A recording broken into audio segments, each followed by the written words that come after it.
There is no better feeling than winning a game, putting all of your hard work into a single moment and coming out on top.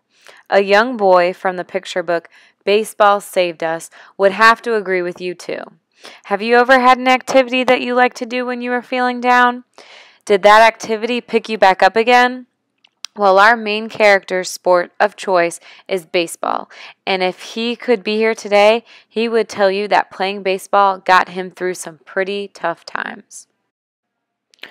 During World War II, this young Japanese American boy and his family were sent to an internment camp after the attack on Pearl Harbor. During the camp, Shorty, who is pictured here, and his father decided to have the whole camp build a baseball diamond and form a league. Before we find out what else happens along the way, let's learn about this time period. On December 7, 1941, Japanese airplanes made a surprise attack on the U.S. Navy in Pearl Harbor. They destroyed many ships and killed many soldiers. It was this attack that forced the United States to enter World War II. The citizens of the United States were in shock. They had tried to avoid the war, but they could not ignore this attack.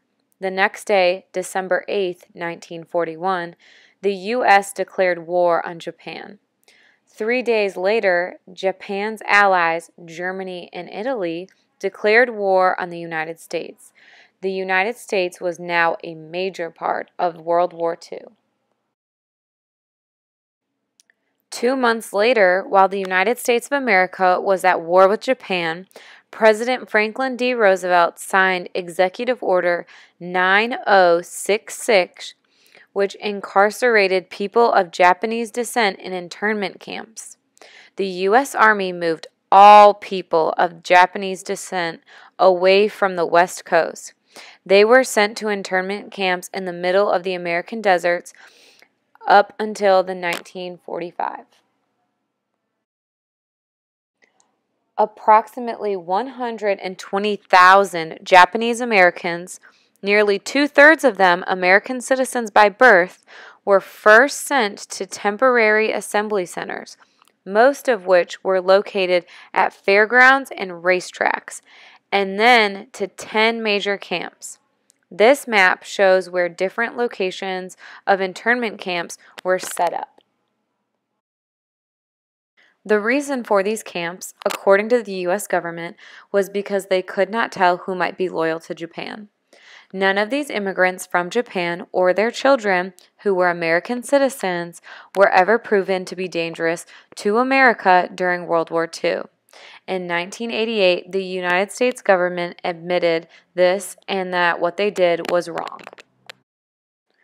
Don't all of these events sound so tragic? Imagine if you had to pack up all of your belongings and move to the dusty desert. How would you feel? What would you do to make the time better? Well, we are lucky enough to have a story about what it was like through the eyes of a young boy named Shorty and how he overcame his surroundings. Shorty and his family are taken from their homes just like many of the other Japanese families during this time. He had to pack up all of his belongings and move to the dusty, dirty desert and stay in rooms that were watched by American guards. Shorty and his father decide to have the whole camp build a baseball diamond and form a league. They make uniforms and find equipment that will work. His father believed that the people needed to take their mind off the current situation and find something to do. During one of the last games of the season, Shorty's team was down by 1 hit in order to win the entire game. Shorty was feeling overwhelmed by still being a prisoner. It was his turn to step up to bat. He had 1 swing left. Here is a short excerpt from Baseball Saved Us. Shorty says, I glanced at the guardhouse behind the left field foul line and saw the man in the tower leaning on the rail with the blinding sun glinting off his sunglasses. He was always watching, always staring. It suddenly made me mad. I gripped the bat harder and took a couple of practice swings.